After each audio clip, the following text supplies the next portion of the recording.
আসসালামু আলাইকুম। কেমন আছেন সবাই? আশা করি সবাই ভালো আছেন। আল্লাহর রহমতে আমিও ভালো আছি। আজকে আবারও ফিরে আসলাম নওশিনের রান্নাঘরে আরও একটি রেসিপি নিয়ে। আমি ছোট্ট সিঙ্গারা তৈরি করব। এর জন্য আমি একটা বোলে 1 কাপ আটা নিয়ে নিলাম। আমি কিন্তু এটা আটা দিয়ে তৈরি করব। আপনারা চাইলে ময়দা দিয়েও বানিয়ে নিতে পারেন। আমি এর মধ্যে যে উপকরণটা ব্যবহার করব, কালো জিরা, আমি এখানে হাফ টেবিল চামচ কালো জিরা দিয়ে দিলাম। আপনারা চাইলে একটু কমিয়েও দিতে পারেন। 2 টেবিল চামচ পরিমাণে রান্নার রেগুলার সয়াবিন তেল, যেটা আমরা সাদা তেল ব্যবহার করি, এটা দিয়ে দিলাম। পরিমাণ মতো নুন দিয়ে এটাকে ভালো করে মিশিয়ে নিব। মেশানো হয়ে গেছে, দেখতেই পাচ্ছেন।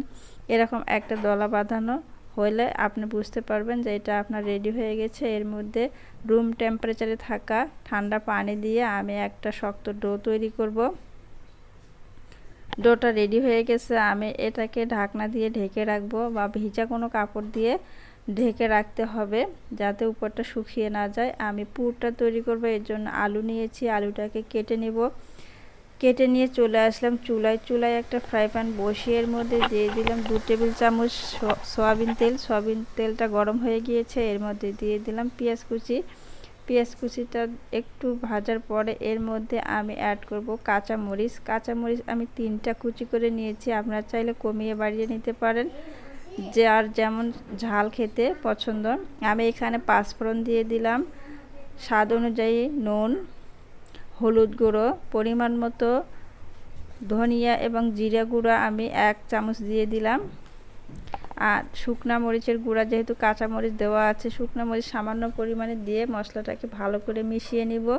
এটা মেশানো হয়ে গেলে এর মধ্যে দিয়ে দিব সামান্য পানি দিয়ে মশলাটাকে কষিয়ে নিব। এটা কষানো হয়ে গেলে এর মধ্যে আমি দিয়ে দিব কেটে রাখা আলুটা আমি দিয়ে ভালোভাবে মশলার সঙ্গে এটাকে মিশিয়ে নিতে হবে।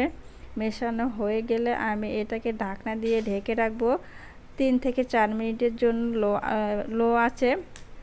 আমি এর মধ্যে পরিমাণ মতো পানি দিয়ে দিলাম, যাতে আলুটা সিদ্ধ হয় সে অনুযায়ী পানিটা ব্যবহার করতে হবে। আমি ফিরে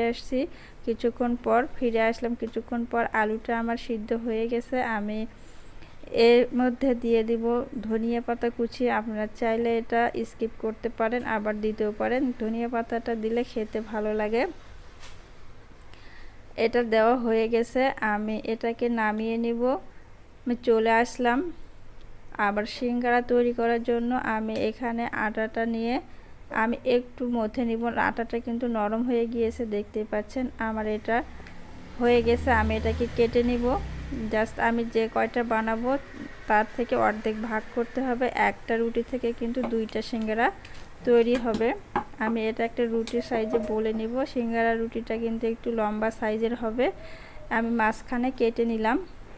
কেটে নেওয়ার পরে আমি যেভাবে সিঙ্গারাটা তৈরি করব, আমি এটাকে প্রথমে ভাঁজ দিয়ে নিব। দেখুন, এটা এভাবে ভাঁজ দিতে হবে। ভাঁজ দিয়ে যে কোনাটা হয়েছে আমি এর মধ্যে পুরটা দিয়ে দিচ্ছি। পুরটা দেওয়ার ভিডিওটা স্কিপ হয়ে গেছে, আমি ওটা দেখাতে পারি না, এর জন্য দুঃখিত। আমি এভাবে সম্পূর্ণ সিঙ্গারাটা তৈরি করে নিয়েছি। আমি চুলায় একটা ফ্রাই প্যানে তেল গরম করতে দিয়েছি। তেলটা কিন্তু জাস্ট আঙ্গুল ডুবিয়ে রাখা যায়, এরকম গরম করতে হবে।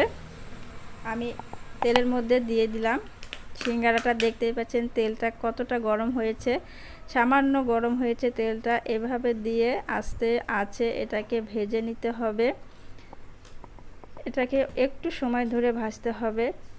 আমার চ্যানেলটি যারা সাবস্ক্রাইব করেছেন তাদেরকে অসংখ্য ধন্যবাদ। যারা সাবস্ক্রাইব করেননি প্লিজ সাবস্ক্রাইব করুন, পাশে থাকা বেল আইকনটি ক্লিক করুন, লাইক করুন, কমেন্ট করুন, শেয়ার করুন। এভাবে ভাজা হয়ে গেলে এক পাশ থেকে আরেক পাশে উল্টিয়ে দিতে হবে। এভাবে উল্টিয়ে পাল্টিয়ে অবশ্যই কালার করে এটাকে ভাজতে হবে। জোরে আছে কিন্তু এটা ভাজা যাবে না। আমার এটা ভাজা হয়ে গেছে। সবাই ভালো থাকবেন, সুস্থ থাকবেন। আল্লাহ হাফেজ।